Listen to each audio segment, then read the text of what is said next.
South African Police Service has now embarked on a recruitment drive as they want to lure back some good officers that chose to leave the profession.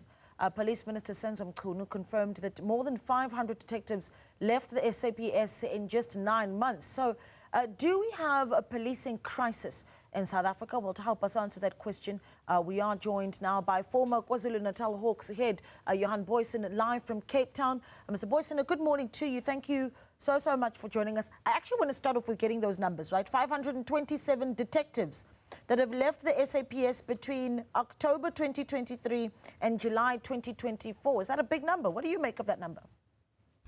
Good morning, Naledi, and your viewers.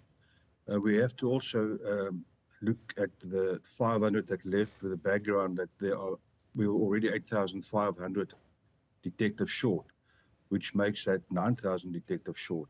So looking at the picture overall, I think it's something that the police services will really have to address. Yeah, because and you make a really interesting point as you, I suppose, make that comparison, right? 22,000 detectives, 22,400 detectives at the moment employed, so 9,000 short. So we could be sitting well over 30,000 if we were doing, I suppose, being able to retain those jobs. What are we doing wrong? Why are we losing those detectives? Well, now, lady, obviously, you will have to look at matters such as natural attrition. Detectives go on pension, they're not being replaced. Detectives resign from the police, they're getting better job opportunities in the private sector. The peer work pressure on the detectives make it almost impossible to perform within the detective branch. And I think within the private sector that lure some of these top police investigators into the private sector, the police do not compete with that. One of the major issues that one could ascribe that to is that for the detectives, there are very little upward mobility opportunities within the police. Because there are so few posts, the chance for promotion are much less. And over and above that, just the pure work pressure makes it intolerable, almost impossible for the detectives to perform their work ultimately. Sure. Could you paint a picture of what that work pressure actually looks like? And I think, you know, looking from the outside in, anyone could really understand when you look at the amount of crime that we're dealing with in South Africa, the amount of work that's necessary, constant calls for more police visibility, for better policing, but how it impacts, I suppose, the function of a detective who is in the force. What would that look like? Well, I always try and draw an analogy between the detective and the uniform guy. The uniform guy does his 8-hour shift and he goes home. Yeah. The detective will do his 8-hour shift and remain on duty. He's got to work call after hours. The following morning he has to go see state advocates. He has to attend post-mortems. Then he has to prepare for docket inspections. He has to interview witnesses. So the detective remains on duty almost 24 hours over weekends. So that makes the distinction between the detective and the uniform guy. There's a clear distinction. And there's no incentive for a person to become a detective. They receive exactly the same remuneration. There are no other advantages to become a detective. And that's one of the areas where I think SAPS will have to look at incentivizing policemen to apply to become detectives by giving them extra remuneration or allowances.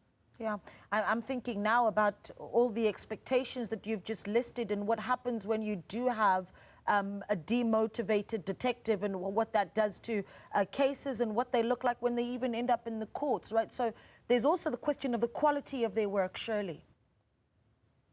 Well, that's another problem that we're facing. As the detectives leave, they take with them the institutional memory that they built up over years, the informers. And by just employing new detectives, it takes quite some time to train these detectives to come up to a standard where they can prepare dockets adequately for court. Yeah, and you talk about how we're losing them to the private sector, and I want to talk a little bit about what you've learned having been moved yourself into the private sector. So, you know, what you hear from detectives when they've decided, look, I'm going into the private sector, it simply is not worth it for me to stay within the SAPS. I often get requests from detectives presently who wants to leave the police and join the organization that I'm working for. I do explain to them there are the advantages and disadvantages. Obviously, the job security position within the police is slightly better. But yes, from time to time, I do speak to detectives, and what my discussions with them, the situation has become untenable for detectives to perform ultimately. You know, there's a word that we use a lot in South Africa, and that word is overhaul, right? And one of the calls that you've made is for a comprehensive overhaul of the detective system. Perhaps unpack what that means. But you've said that there needs to be better incentives to encourage officers to pursue detective roles. So not only do we have a shortage, we also are not encouraging those that would like to pursue detective roles. Yeah, you've hit the nail on the head. Incentivize policemen to become detectives by giving them a special allowance. And with overall, I also include training. We've fallen far behind with our training within the detectives. And that's why I say, having lost all these detectives over the years, they take with them the institutional memory.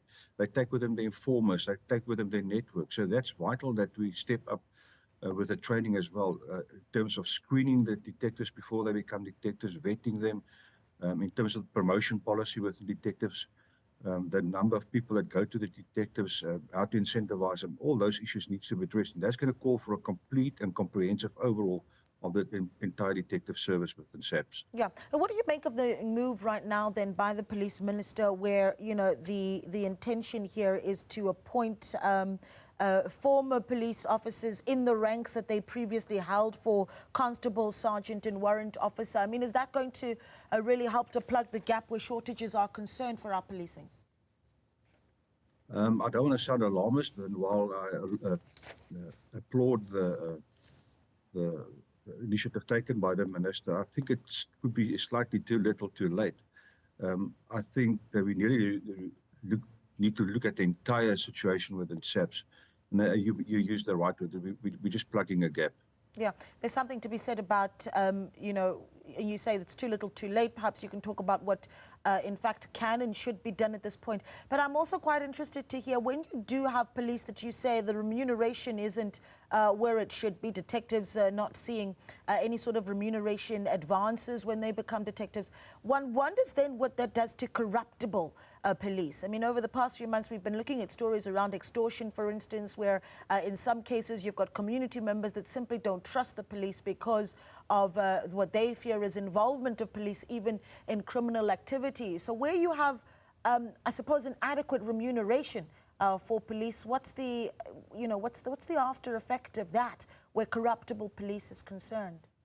So Naledi, I don't want to place the blame on the new remuneration per se. Right. What I'm trying to illustrate is that the detectives get exactly the same salary that the uniform guys get. So there's no incentive for them to take up this extra workload. That being said, when I joined the detectives many years ago, for me it was a calling. It wasn't a job. There's no excuse for corruption, which brings me to the next point. The type of individuals that we recruit within SAPS, the human resource management department within SAPS should be accountable, or they should ensure that the people that are appointed within SAPS are screened properly, they are vetted properly. I mean, recently we've had the instance where 3 constables said they just come out of police college, within 3 weeks were arrested for extortion. So somewhere along the line, they came through a safety net.